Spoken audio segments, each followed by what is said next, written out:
20º dia. Restaurando a comunhão quebrada. Deus restaurou o nosso relacionamento consigo por meio de Cristo e nos deu o ministério da restauração de relacionamentos. Coríntios capítulo 5, versículo 18. Sempre vale a pena restaurar relacionamentos.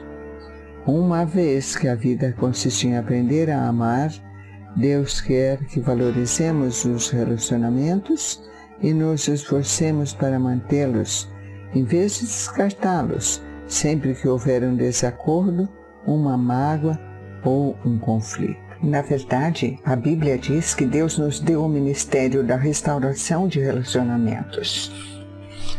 Coríntios capítulo 5, versículo 18. Por esse motivo, boa parte do Novo Testamento é dedicada a nos ensinar a ter um bom relacionamento uns com os outros. Paulo escreveu: se vocês receberam algo por seguir a Cristo, se o amor dele fez alguma diferença na vida de vocês, se participar da comunidade do Espírito significa algo para vocês, concordem uns com os outros, amem uns aos outros, sejam amigos de verdade. Filipenses capítulo 2, versículos 1 e 2. Paulo ensinou que a nossa habilidade de nos dar bem com as pessoas é uma marca da maturidade espiritual. Romanos capítulo 15, versículo 5. Uma vez que Cristo quer que sua família seja conhecida pelo amor entre seus membros, perder a comunhão é um testemunho deplorável para os que não creem. Evangelho de São João, capítulo 13, versículo 35. Foi por isso que Paulo ficou tão envergonhado quando os membros da igreja de Corinto se dividiram em facções contrárias, chegando até mesmo a apresentar uns aos outros perante o juiz. Ele escreveu: que vergonha! Será que entre vocês não existe alguém com bastante sabedoria para resolver uma questão entre irmãos? Coríntios capítulo 6, versículo 5. Ele ficou escandalizado ao descobrir que não havia ninguém maduro na igreja para resolver o conflito pacificamente. Na mesma carta ele disse: digo isso com toda a veemência que posso. Vocês devem estar de acordo uns com os outros. Coríntios capítulo 1, versículo 10. Se você quer a bênção de Deus em sua vida e quer ser conhecido como filho de Deus, deve aprender a ser um pacificador. Jesus disse: Deus abençoa os que trabalham pela paz, pois eles serão chamados filhos de Deus. Mateus capítulo 5, versículo 9. Note que Jesus não disse: bem-aventurados os que amam a paz, pois todo mundo ama a paz. Nem disse: bem-aventurados os pacíficos, que nunca se incomodam com nada. Jesus disse: bem-aventurados aqueles que trabalham pela paz, aqueles que procuram efetivamente solucionar conflitos. Pacificadores são raros, porque fazer a paz é um trabalho árduo. Como você foi moldado para ser parte da família de Deus, e o segundo propósito de sua vida na Terra é aprender a amar e a se relacionar com as pessoas, promover a paz é uma das habilidades mais importantes que você pode desenvolver. Infelizmente, a maioria de nós jamais aprendeu a resolver conflitos. Promover a paz não é evitar conflitos. Fugir de um problema fingindo que ele não existe ou ter medo de falar nele é, na verdade, covardia.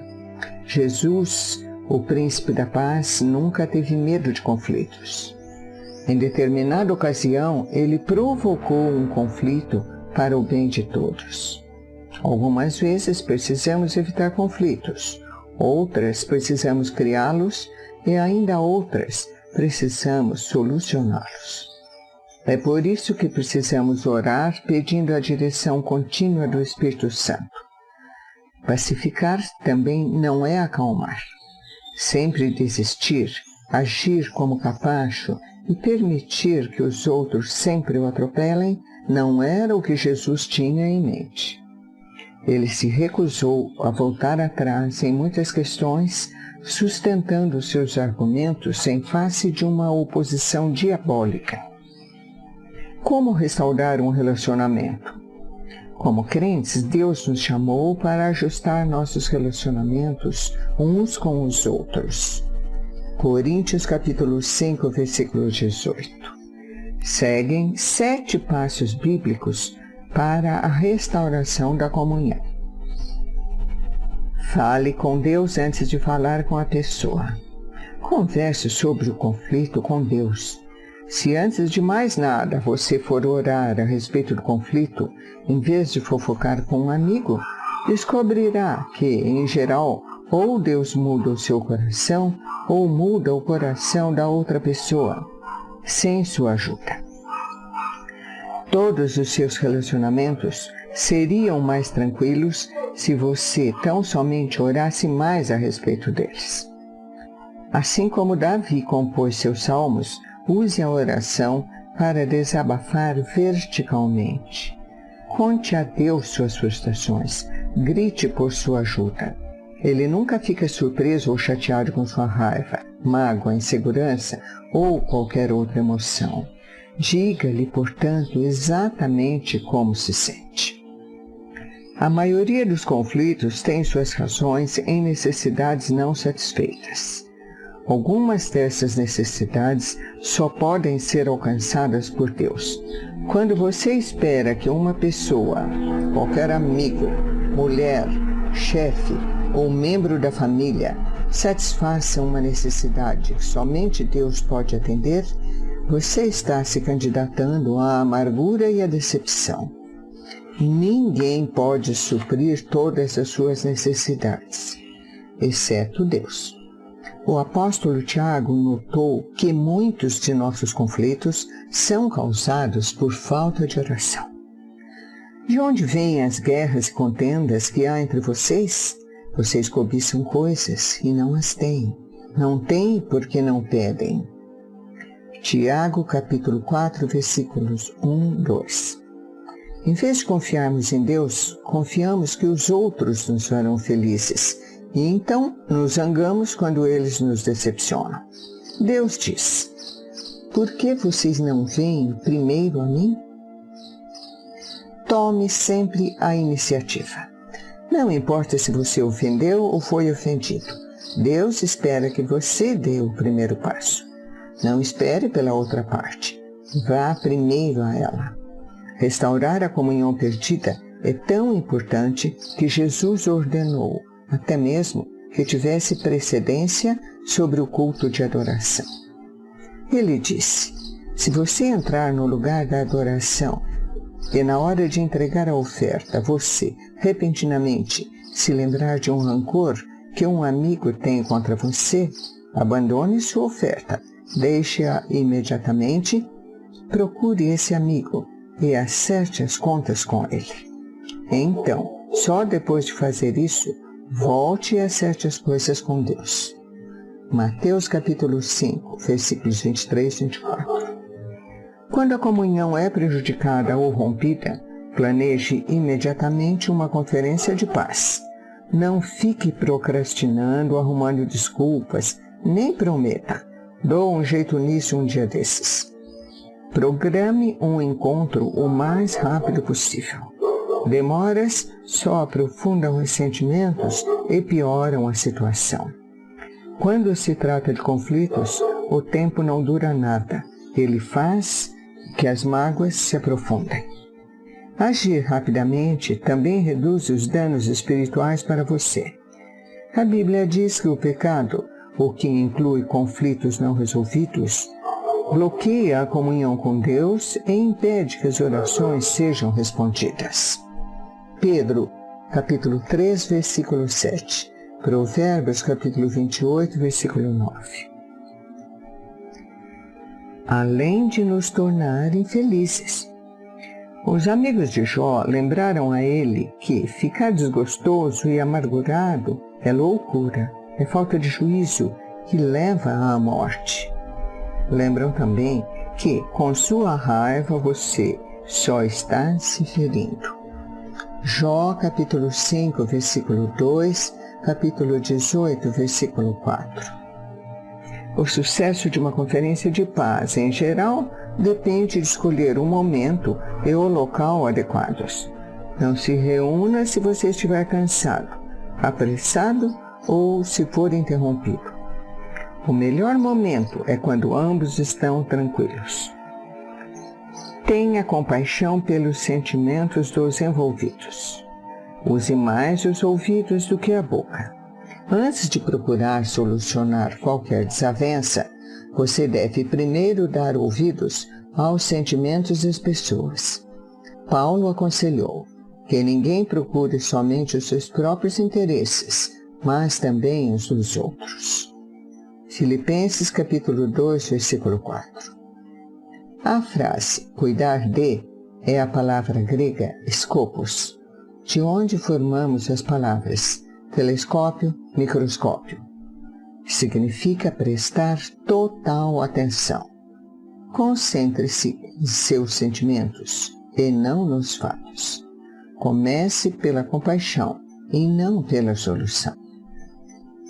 Não comece tentando conversar com as pessoas sobre como elas se sentem.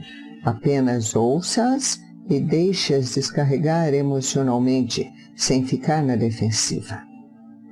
Assinta com a cabeça, sinalizando que compreende, mesmo quando não concorda. Sentimentos nem sempre são verdadeiros ou lógicos. Na verdade, ressentimentos nos fazem agir e pensar como tolos. Davi admitiu: o meu coração estava cheio de amargura e fiquei revoltado. Eu não podia compreender, ó Deus, era como um animal sem entendimento. Salmos, capítulo 73, versículos 21 e 22. Todos agimos como animais quando estamos feridos. E, em contrapartida, a Bíblia diz: a sabedoria do homem lhe dá paciência, sua glória é ignorar as ofensas. Provérbios, capítulo 19, versículo 11. A paciência vem do conhecimento, e o conhecimento vem de escutar a perspectivas dos outros. Quando ouve, você está dizendo: valorizo a sua opinião, preocupo-me com o nosso relacionamento, e você é importante para mim. O ditado é verdadeiro: as pessoas não se importam com o que sabemos até que saibam que nos importamos. Para restabelecer a comunhão, é preciso carregar o fardo de termos consideração para com as dúvidas e temores de outras pessoas, daqueles que sentem que essas coisas estão erradas. Agrademos ao outro e não a nós próprios, e façamos aquilo que é para seu bem, e assim o edificaremos no Senhor. Romanos capítulo 15, versículo 11.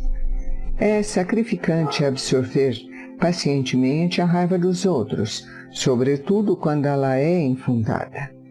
Mas lembre-se, foi isso que Jesus fez por você. Ele suportou uma fúria infundada e maliciosa para salvá-lo. Cristo não agradou a si próprio, mas, como está escrito, os insultos dos que te injuriaram caíram sobre mim. Romanos capítulo 15, versículo 3. Confesse sua parte no conflito. Se você realmente deseja restaurar um relacionamento, deve começar admitindo os próprios erros e transgressões. Jesus disse que esta é a forma de ver as coisas com mais clareza. Tire primeiro a viga de seu olho, e então você verá claramente para tirar o cisco do olho de seu irmão. Mateus capítulo 7, versículo 5. Já que todos temos pontos cegos, você precisará pedir a uma terceira pessoa que o ajude a avaliar suas ações antes de se encontrar com a pessoa com quem você tem um conflito. Também peça a Deus que lhe mostre quanto do problema foi causado por você.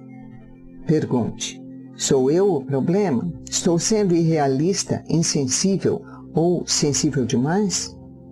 A Bíblia diz: se afirmarmos que estamos sem pecado, enganamos a nós próprios.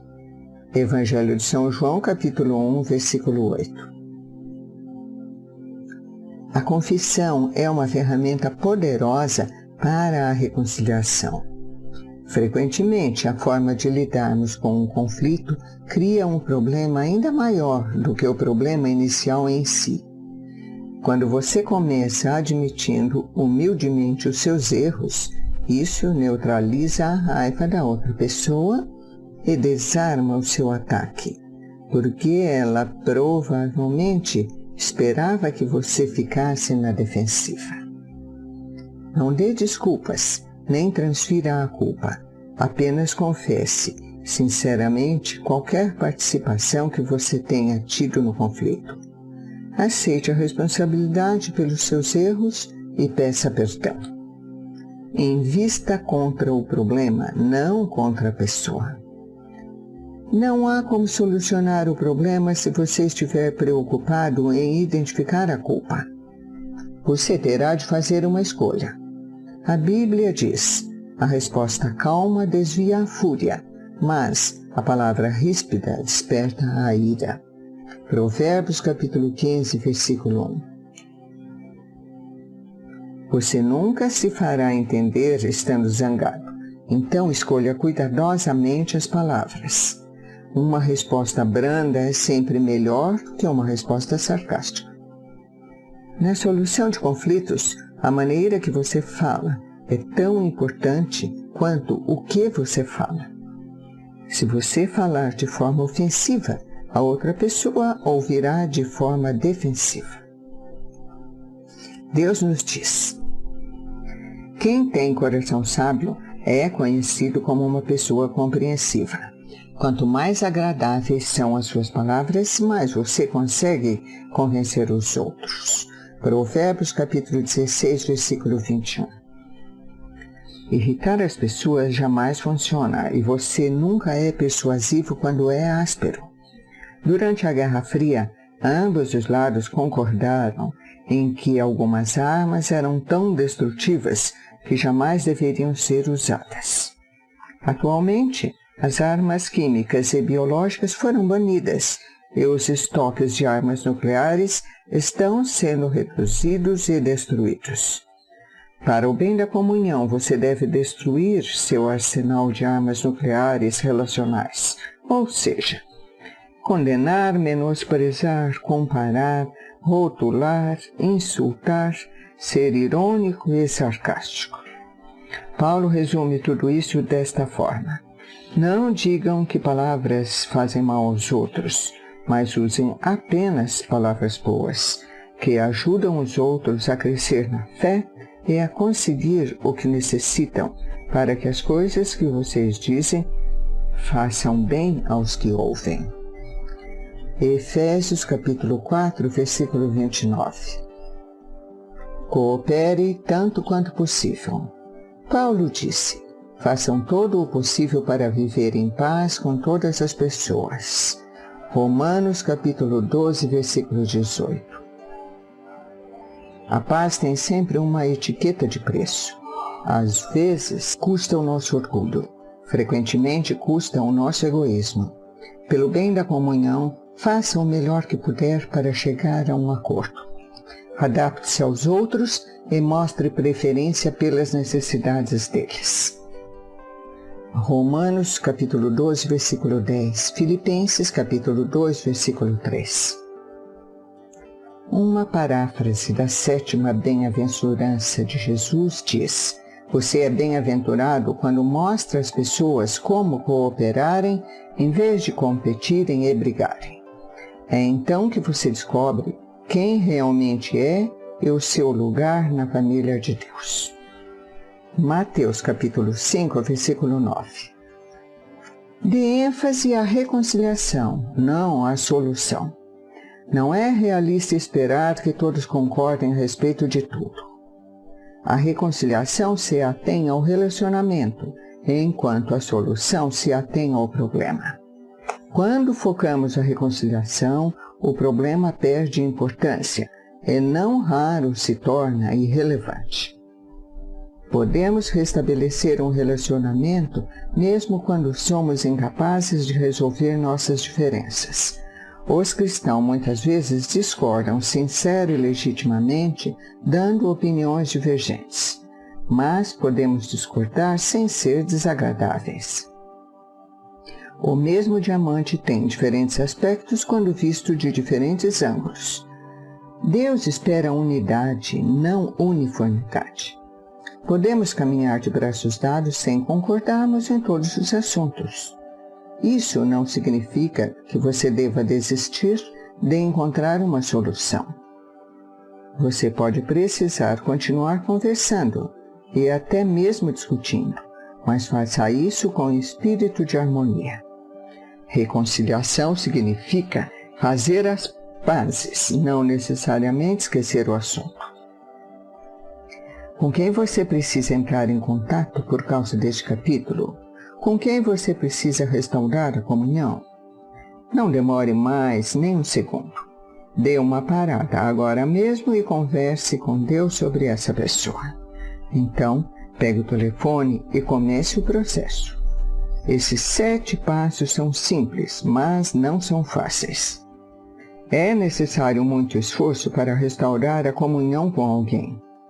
Foi por isso que Pedro recomendou: esforcem-se para viver em paz com os outros. Pedro capítulo 3, versículo 11. Mas quando trabalha pela paz, você está fazendo o que Deus faria. É por isso que Deus chama os pacificadores de seus filhos. Mateus capítulo 5, versículo 9. 20º dia, pensando sobre meu propósito. Um tema para reflexão. Sempre vale a pena restaurar os relacionamentos. Um versículo para memorizar. Façam todo o possível para viver em paz com todas as pessoas. Romanos capítulo 12, versículo 18. Uma pergunta para meditar. Com quem preciso restaurar meu relacionamento no dia de hoje?